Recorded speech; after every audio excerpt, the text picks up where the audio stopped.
Five news का digital platform और आपके साथ मैं हूं प्रीति। स्वामी प्रसाद मौर्य एक बार फिर से अपने बयानों को लेकर चर्चा में बने हुए। आए दिन कुछ ना कुछ ऐसे बयान खुद पार्टी वाले ही कर रहे हैं, यानी समाजवादी पार्टी की ही ओर से सबसे पहले इस पर मोर्चा खोल दिया गया है। आप सभी को पता है कि यूपी विधानसभा का बजट सत्र चल रहा है। दोनों ही सदनों में कार्यवाही हो रही है, विधान परिषद में भी और विधानसभा में भी कार्यवाही हो रही है। एक तरफ जहां विधानसभा में अखिलेश यादव और जिसके बाद सपा में ही खुद बवाल मच गया, हालांकि बीजेपी तो खैर यहाँ पर दूर की बात है। दरअसल स्वामी प्रसाद मौर्य ने अपने संबोधन में कहा कि रामलला क्या निर्जीव हो गए थे, जो बीजेपी ने उनमें प्राण प्रतिष्ठा डाल दी। रामलला की मूर्ति को लेकर उन्होंने जिक्र किया, साथ ही साथ उन्होंने कहा कि ये अगड़ों हिंदुओं के लिए और बीजेपी ने राम मंदिर का एजेंडा सिर्फ अपने वोट बैंक के लिए किया है। देखिए, जब से राम मंदिर का निर्माण शुरू हुआ उसके बाद से ही राम मंदिर एक ऐसा कॉमन टॉपिक बन चुका था जिस पर विपक्ष के नेताओं से सबसे ज्यादा प्रहार किया जाता था। तो वहीं जब 22 जनवरी को रामलला की प्राण प्रतिष्ठा की गई, विपक्षी नेताओं को हालांकि यहाँ पर न्योता भी दिया गया था, लेकिन उनकी तरफ से इस न्योते को ठुकरा दिया गया।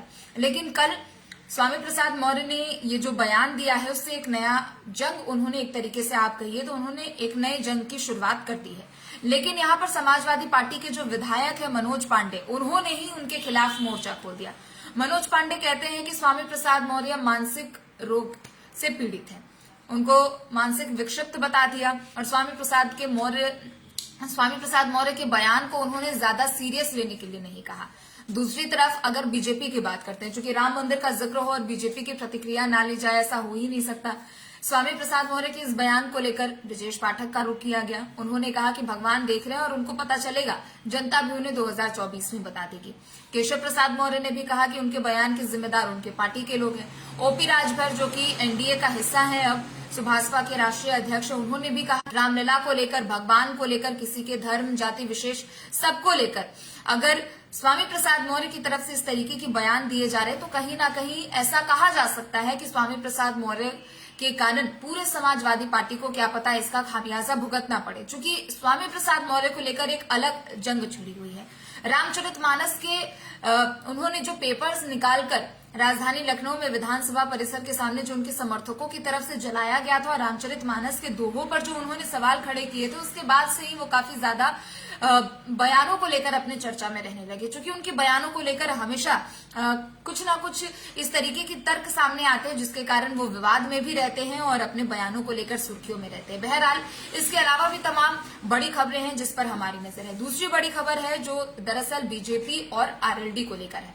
आप सभी को पता है कि 2024 के लोकसभा चुनाव को लेकर दोनों ही गठबंधन, चाहे इंडिया गठबंधन की हम बात कर ले या फिर दूसरी तरफ हम एनडीए गठबंधन की बात कर ले, अगर दोनों ही अलायंस को देखा जाए तो यहाँ पर कहीं ना कहीं काफी ज्यादा तैयारी लोगों की चल रही है। लेकिन अब जो बड़ी खबर सामने आई है वो दरअसल आरएलडी को लेकर है कि क्या आरएलडी एनडीए में शामिल हो सकता है।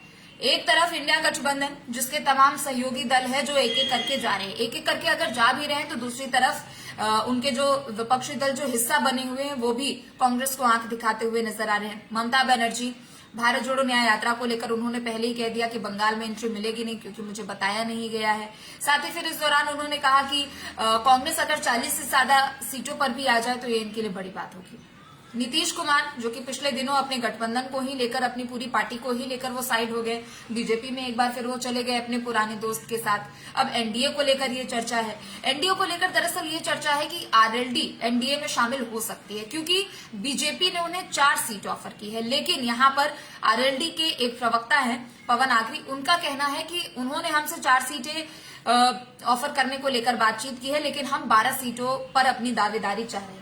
इंडिया गठबंधन के तहत बीते दिनों अखिलेश यादव ने 19 जनवरी को जब अपने गठबंधन का ऐलान किया तो उन्होंने ट्वीट करते हुए जयंत चौधरी को अपना छोटा भाई बताया और कहा कि हम दोनों के राजनीतिक विचार मिलते हैं, तो ऐसे में इंडिया गठबंधन के साथ जयंत चौधरी मजबूती के साथ हमारे साथ खड़े हैं। लेकिन सवाल यहाँ पर यह भी था कि आरएलडी को कम से कम चाहिए 10 से 12 सीटें, लेकिन समाजवादी पार्टी और इंडिया गठबंधन की बात करें तो सिर्फ 6 से 8 सीटों को ही देने का यहाँ पर फिलहाल अभी तक निर्णय लिया गया था। हालांकि सीट शेयरिंग इंडिया गठबंधन के पार्टियों में एक बड़ा मुद्दा अभी भी है और ये मुद्दा अभी तक शांत होने का नाम नहीं ले रहा है, क्योंकि अलग अलग राज्यों में अलग अलग तरीके से पार्टियों के बीच मतभेद सामने आ रहे हैं। अब ऐसे में अगर जयंत चौधरी एनडीए में शामिल हो जाते हैं तो पश्चिमी उत्तर प्रदेश को बीजेपी साथ लेगी, क्योंकि 2014 के लोकसभा चुनाव के मुकाबले 19 में अगर देखा जाए तो बीजेपी को पश्चिमी उत्तर प्रदेश में कम सीटें मिली थी। आरएलडी जो कि 14 और 19 लोकसभा सीटों को हम देखते हैं तो कुल 11 सीटों पर चुनाव लड़ा था आरएलडी ने, लेकिन जीत एक भी सीट पर नहीं हुई थी। सिर्फ